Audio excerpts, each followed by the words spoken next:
You are listening to Something Rather Than Nothing. Creator and host, Ken Vellante. Editor and producer, Peter Bauer. Hey listeners, this is Ken Vellante with the Something Rather Than Nothing podcast, and I'm really excited to have Frederick Livingston on the show. Background in ecology, poet, writer, creator, and Frederick, first of all, before going on too long, welcome onto the show, and thank you for coming on to the show. Yeah, no, thank you so much for having me. It's such a good example of the value of local bookstores, like that word of mouth. You could hear about someone in the area you want to talk to, and that's something that probably not going to happen on certain website platforms, you know.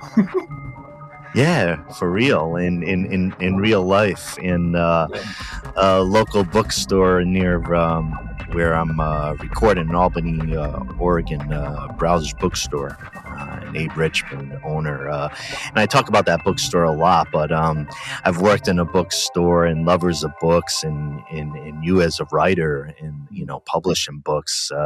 It's nice to have a spot that's cool for writers, thinkers, you know, to browse through books. And also, in my mind, it's always like organizing like people who are like-minded, and that's how we connect. So it's great to connect that way. Yeah, absolutely. I wanted to chat with you because the topics come up a few times in talking to writers and poets. I enjoy poetry, and I'm kind of like the last few years have been reading a lot more poetry than I have before. And I like in reading your poetry about this deep organic connection, and I'm going to struggle for words, particularly in front of a poet, but, you know, like this organic, natural connection, and this kind of like, I would say activism or vitality in your writing and in your thinking. And I'm talking about the connection between word, thought, thinking about the environment, and being active around some big issues, like that. Could you kind of just introduce the listeners a bit more to your thinking and talking about your books, your writing, and how you think about writing? Yeah, absolutely. Yeah, there's so many branches to explore in that question. I know. I know. My goodness. I think, I guess most specifically to like my meandering path, I've explored, you know, experiential education and sustainable agriculture and poetry and a lot of different paths that seemed scattered at first, but in retrospect, I see how they're all kind of leading towards the same ultimate goal of like cultivating a deeper relationship with the planet and building peace on a, you know, sort of global, you know, many eons kind of scale. But poems are kind of really where I start. Those, I sort of think of them as little seeds, you know, that I plant. And for me, poetry is kind of like how I reach for truth.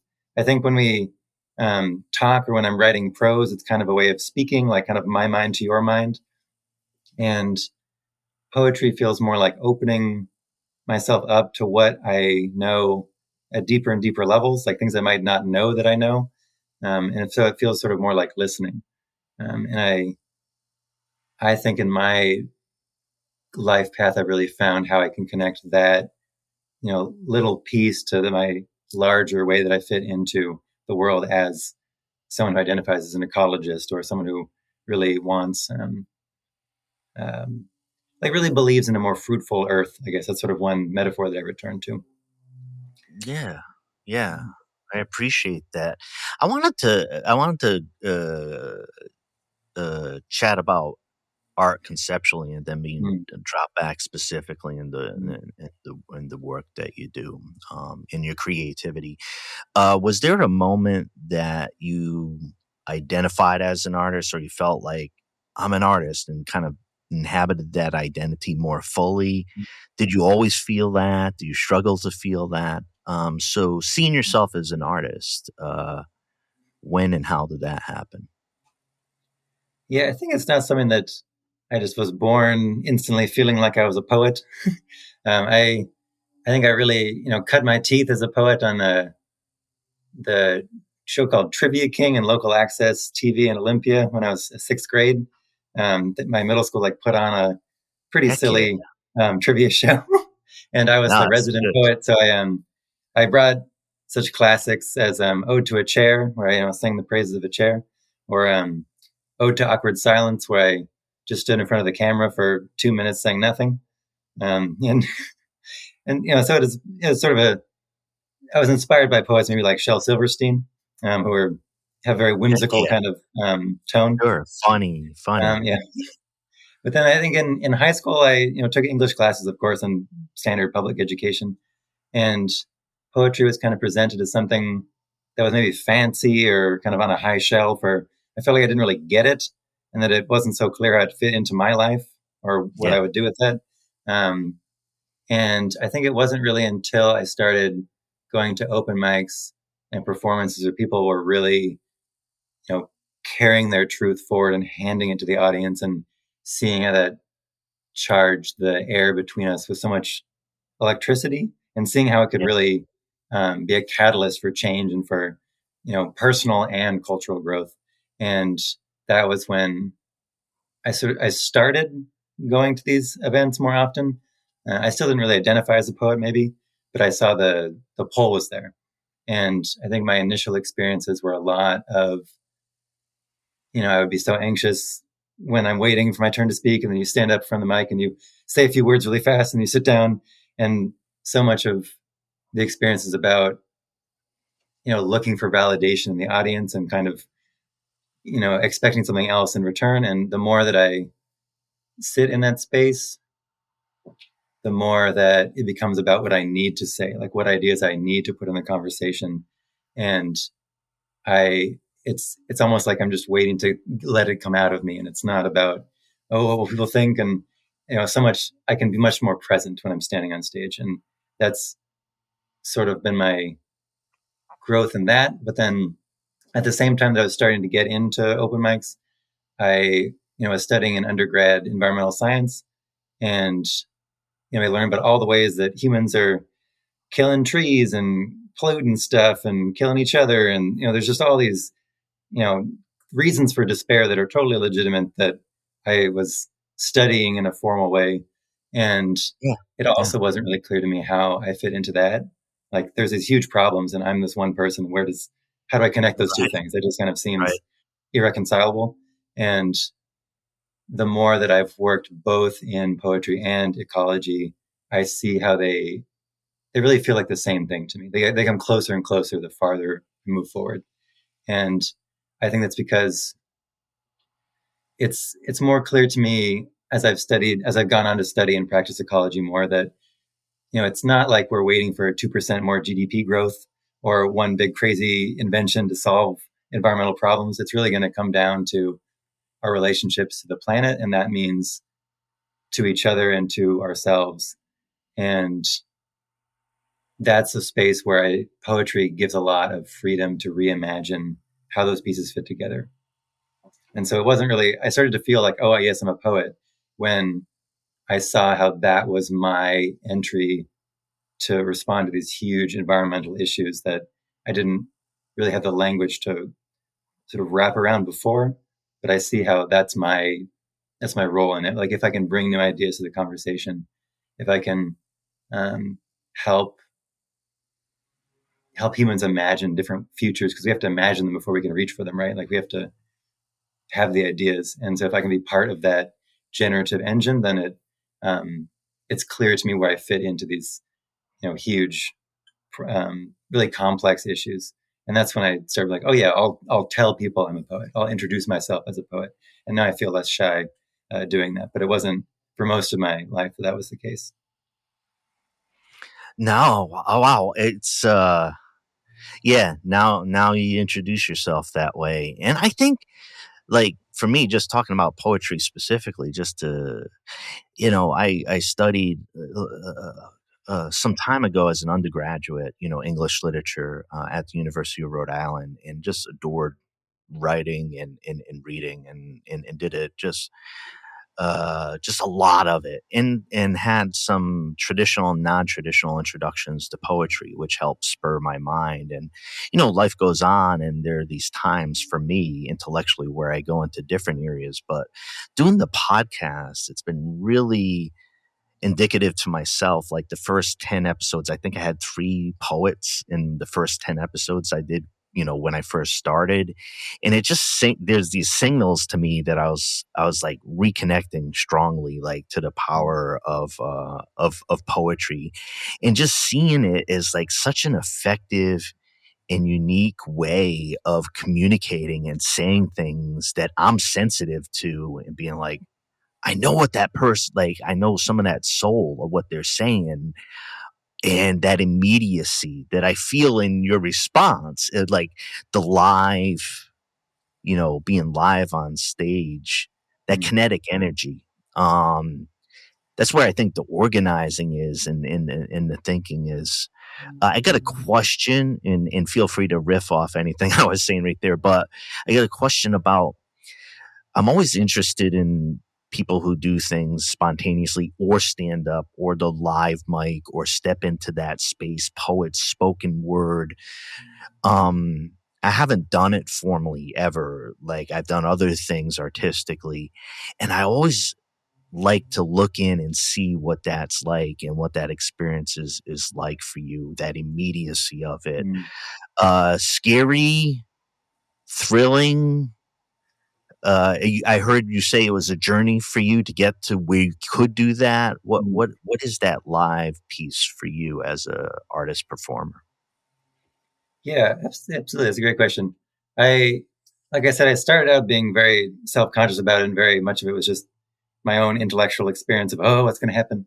But the more that I really sink into it, it becomes so much less about the words and much more about the presence I'm carrying and I'm giving other people. And I sort of visualize it as like speaking or even writing a poem is kind of like sculpting a vessel, like almost like forming a bowl out of clay, and you're handing someone your truth.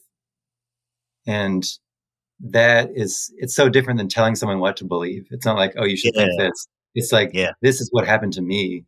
And it seems such an essential part of what is so needed in this world, when we, and especially in America, we have a lot of difficulty connecting with people that have different beliefs than us.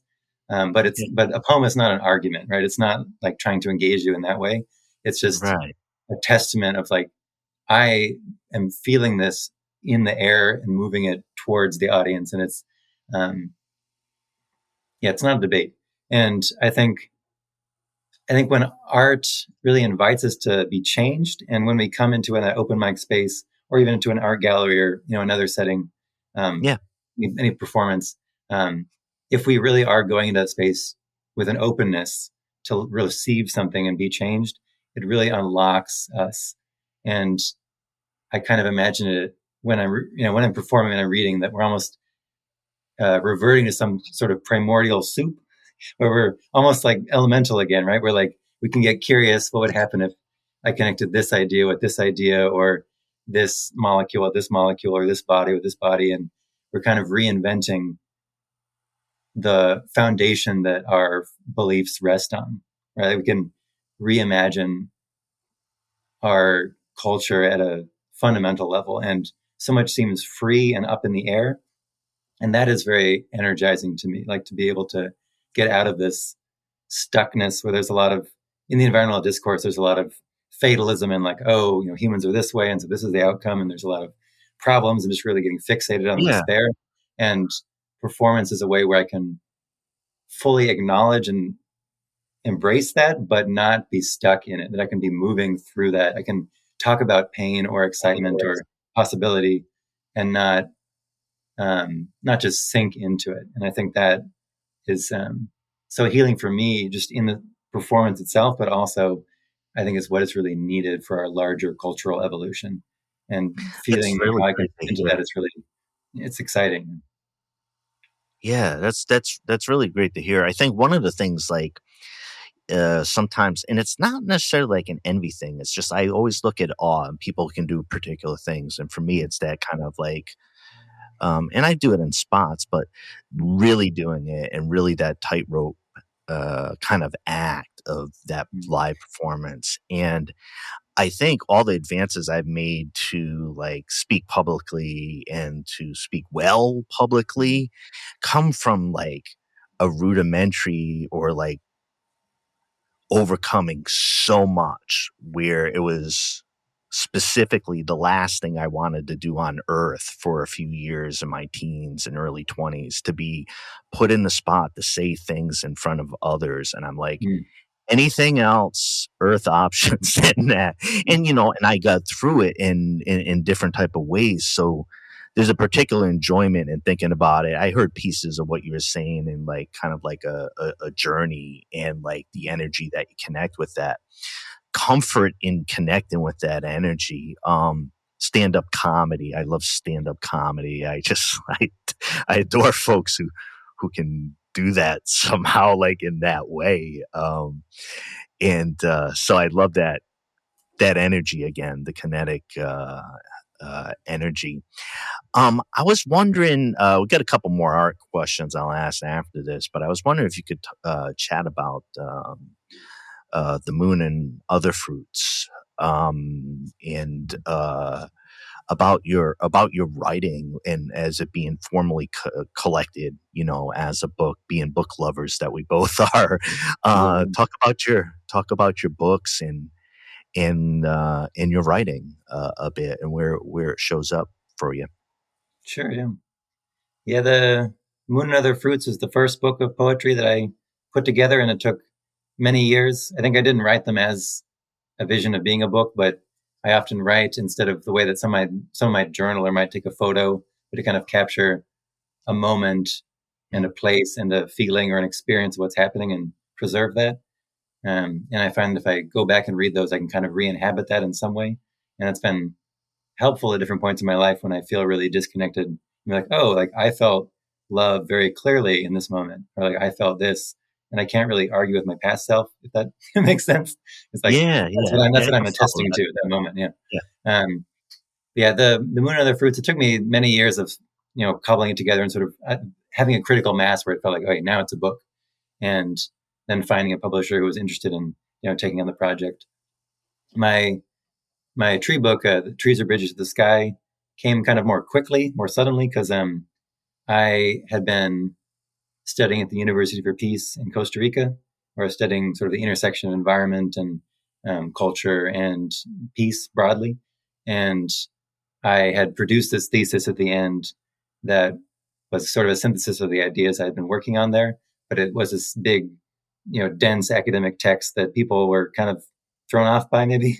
The general public were interested in the ideas maybe, but didn't want to read that.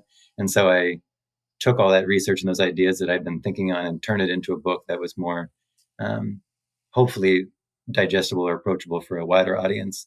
And so that one kind of came together more suddenly and almost magically.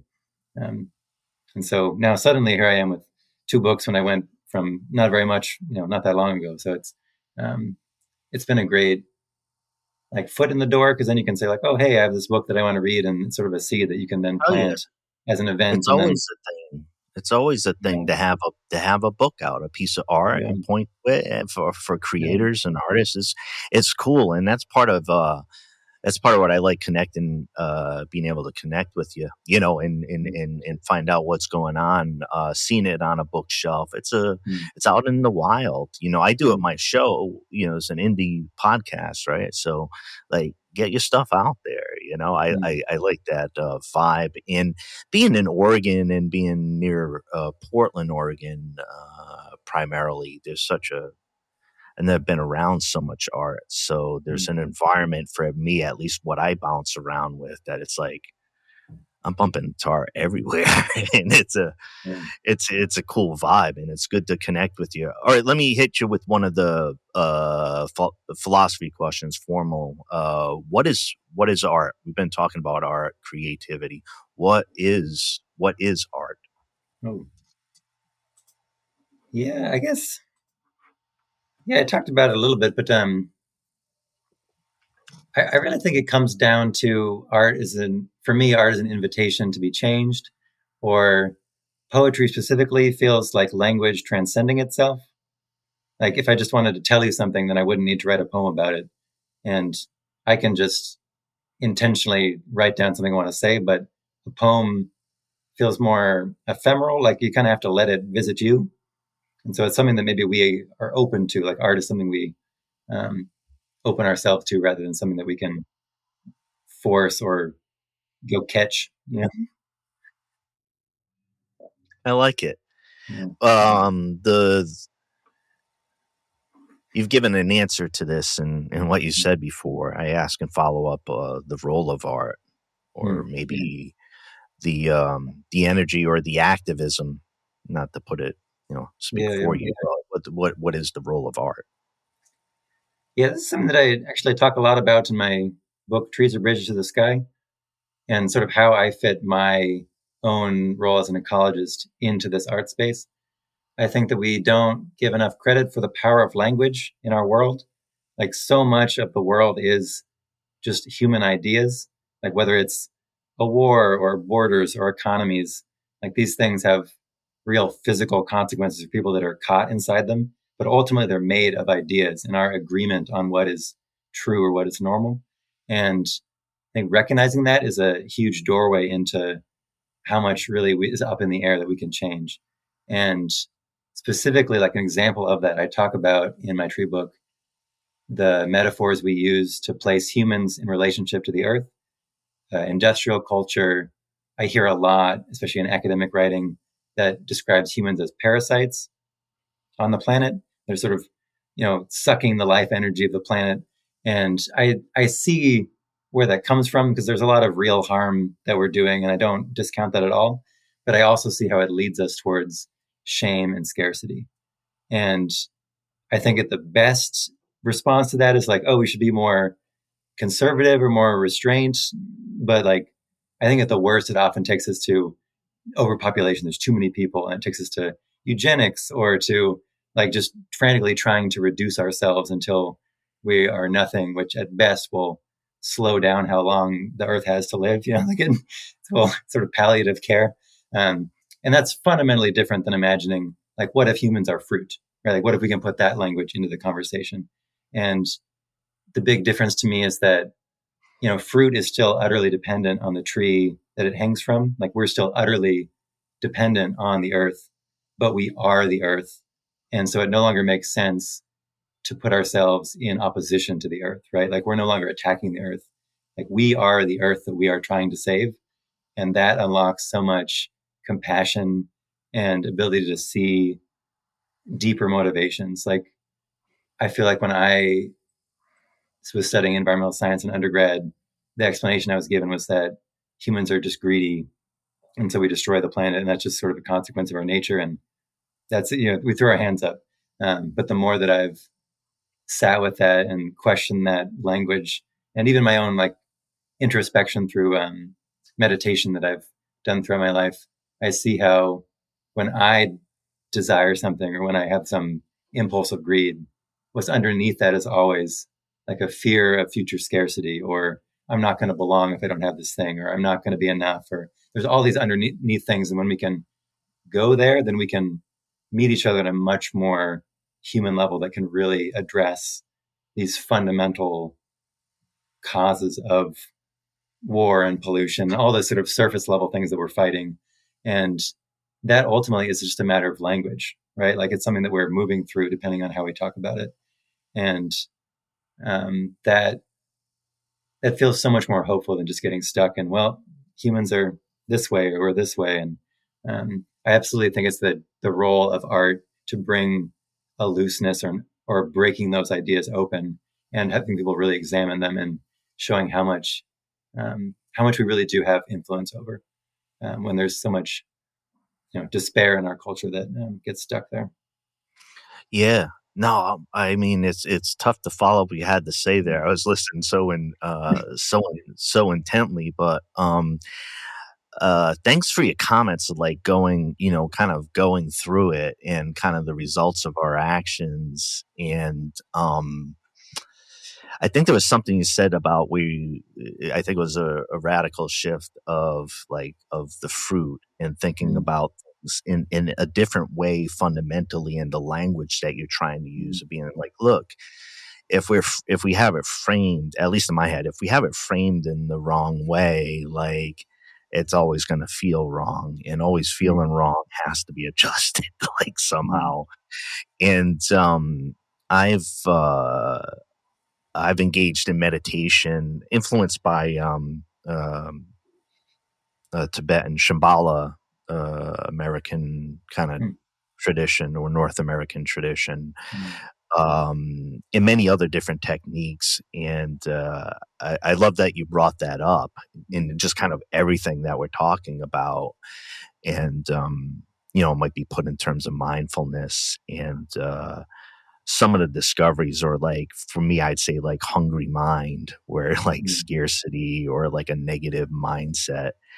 And just speaking right to that, I want to mention one random thing, but I think it's on topic. One of my favorite podcasts is called Rooted Pod, mm, and it's done by M. Grebner Gaddis. And I've listened to every episode. They're short, 10 to 15 minute, like loving episodes about plants. And they're delightful. And I've listened to every episode. And I was on one of her episodes and we talked about sunflowers and why they're particularly important to me. mm, So in doing this show, at times I've been able to drop in some really cool, which feels like deep ecology or like mm, fun areas. mm, Heck, I did a like 2.5 hour episode on Swamp Thing, which connects a lot of these things in my head, like of ecology and like pollution being like my comic book brain. So it's really good to chat about this in really a wide ranging way. And in your writing too, the pieces I'm read not sequentially through the volumes, but some that were available online. I likened it in my head to a guest I've had on the show, Craig Randall, who the way that words were used and crafted that just led to like a different change in my thinking, like that mm, was going on when I was reading your work. And it felt deeper than my common understanding of, my my knowledge of ecology mm. and what's going on with climate change. So I found my consciousness changed with it. And so that's, why we're chatting. So Yeah, yeah. No, thanks so much. Like, honestly, it's funny, but it's still surprising when people say like, "Oh, wow, I also feel that way." I resonated with that because I almost forget that that could be an outcome. Like in some ways, we write so that we can connect and reach out and like join the conversation, but it's still almost startling because um, it's good to know that like there's other people out there that also feel that vibration, and that when you put words out there, it becomes again not about the words, but the idea that you're trying to communicate to them. well, it's something to celebrate, and I think there's such a scare around it where we think about the role of librarians being cut in our culture, like Mm, warriors a lot of times for access to books, access mm, to different thought, not banning thought and be involved like in that where you see it's so like deeply important. For me, it's still a book. When you're a book lover or the bookstore that we talk about, it's like finding a local zine and being like, wow, that weird yeah, tangent I didn't know I was looking for. I just found it, and it vibes with me. So I still believe in yeah, yeah, the and like power of the book. whatever door calls to you, like I see those books as just another entry place that if art is a path of exploring what's true deeper and deeper and deeper, you can come at that from music or from badminton or from ultra marathon running or whatever it is. And if that's Sure. books for you or for like studying sunflowers, I think it almost doesn't matter where you begin. It's really the engagement of trying to get to the heart of reality that we all share. And we need more books because we just need more doorways everywhere. Yeah.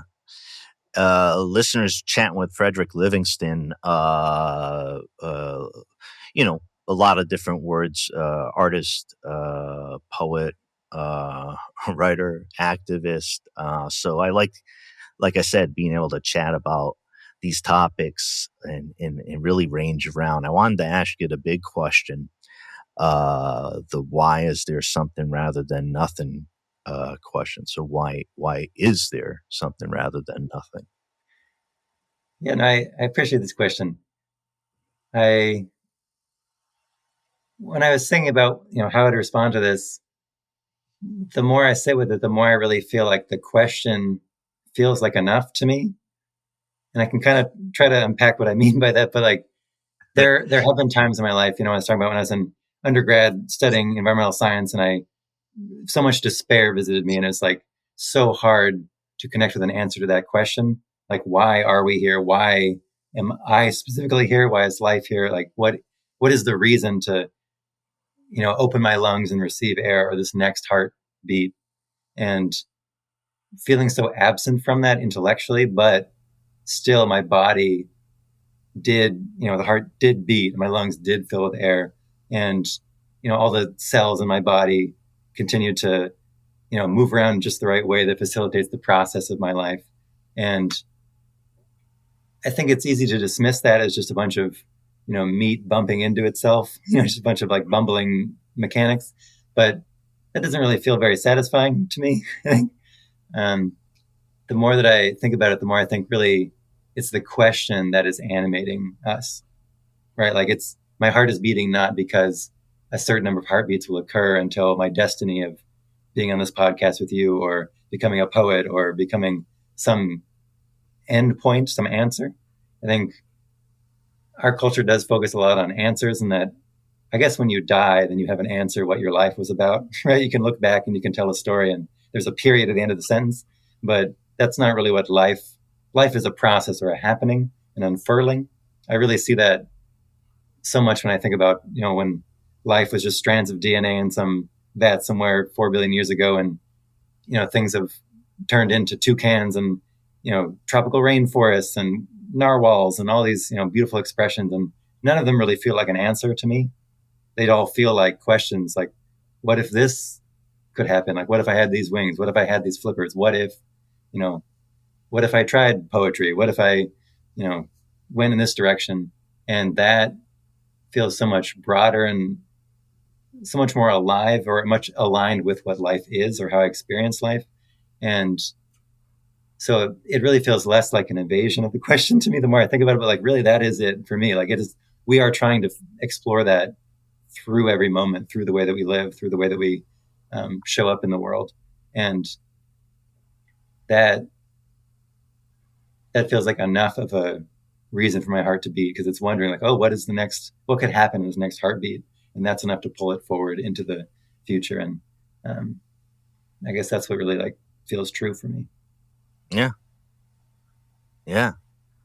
I don't know. Right after you say all that, I'm like, yeah, I dig that.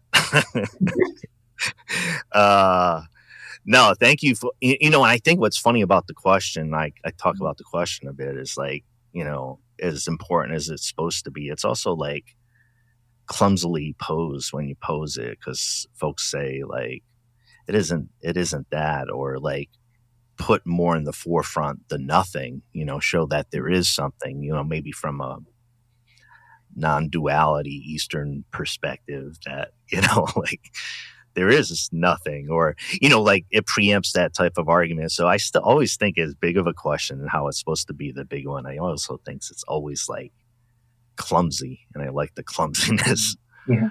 There's certainly value in asking it though. Like it's still like we have to ask them so that we can move through the question and try to explore and walk around inside of it and see what we can discover there. And so I think there's absolutely value in just opening up more, more doors. Yeah. Frederick, tell us about, just in general, about ways to find your writing, any sort of live performances, the creative things that you do. We're chatting here late August 2024, but in the near future, like what you have some things going on, readings, or where to find the book, that big old net of a question there. Yeah, absolutely. Yeah, the great way to start is to go to your local bookstore and ask them to stock the book, or even your library. You can ask them to carry it. Either The Moon and Other Fruits or Trees Are Bridges to the Sky. It's also available online, kind of anywhere where you can get books. There's a bunch of bookstores in the Pacific Northwest that carry the book on their shelves, but if you're not there, you can still get it anywhere else. If you want to find me, a good place to go is just my name, fredericklivingston.com is my website. And I have links to my books and other publications and other info about me. I try to, because getting a book, you're told you're supposed to do some promotion and, have social media and all that. Yeah. I got an Instagram. I was an early internet pioneer. I got an Instagram account last year called Frederick Poet Tree. It's all one word. And you can follow me there. And I try to post when I have events. Like tomorrow, for example, I'm doing a reading in Corvallis. There's the Sustainability Coalition does a edible garden tour, and they wanted to bring arts into that and like discuss the role of arts in sustainability. And so I'll be like resident poet. One of the gardens will be reading in the garden. If you happen to be in Corvallis tomorrow, who knows? Heck yeah. But other events will be posted probably on my Instagram or my Facebook, and I try to keep up because there's definitely a bunch in the fall. I'm gonna do a reading sort of workshop conversation in Manzanita on the coast, and some more in Corvallis, and there's a few more that I've been kind of planting seeds. I did a bunch, in the summer and spring when my tree book came out to kind of get some momentum for that. But there's still definitely things people can look out for if they want to get in touch. Great. No, really enjoy it. And listeners, be sharing this in the show notes. And I'm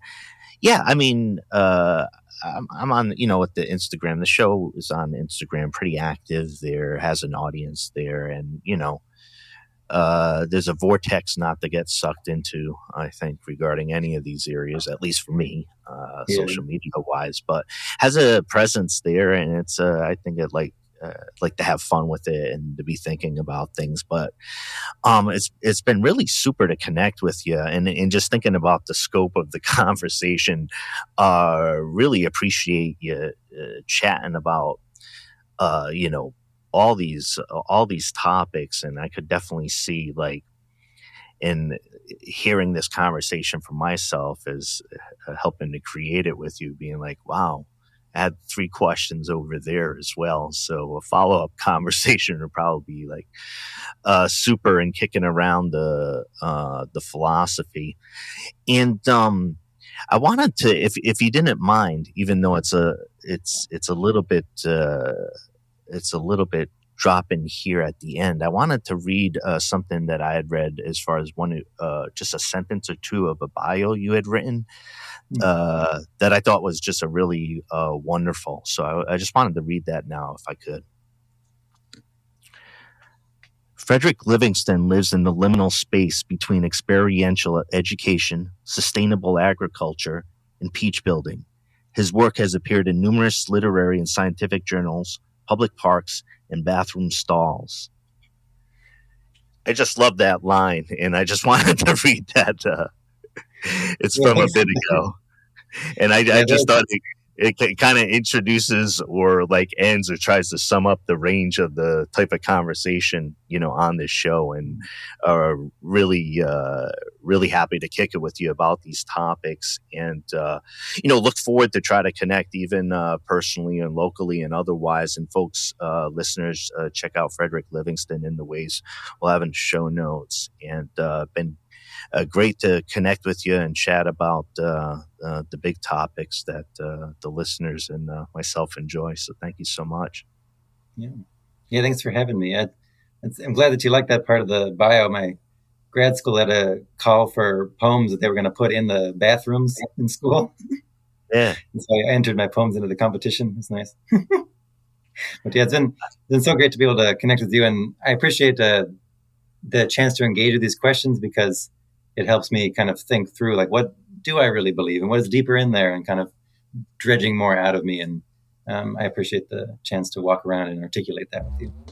Yeah, and the bathroom stalls too for myself. I would say half of the stickers for the podcast that you'll find out in the wild, our podcast, are over there in the bathroom stalls and otherwise around Portland. Just trying to get those all the way around the world. You got to meet people where they're at. Hey, where they're going to congregate. I'm not a scientist like you are, but I do know that where people might end up congregating. So great chatting with you, Frederick, and hope to chat with you again soon. Yeah.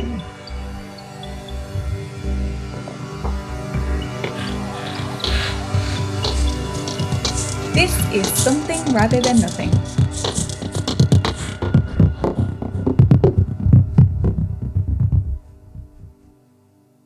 And listeners, to stay connected with us and our guests, visit somethingratherthannothing.com. Join our mailing list for exclusive updates and access to guest-created art.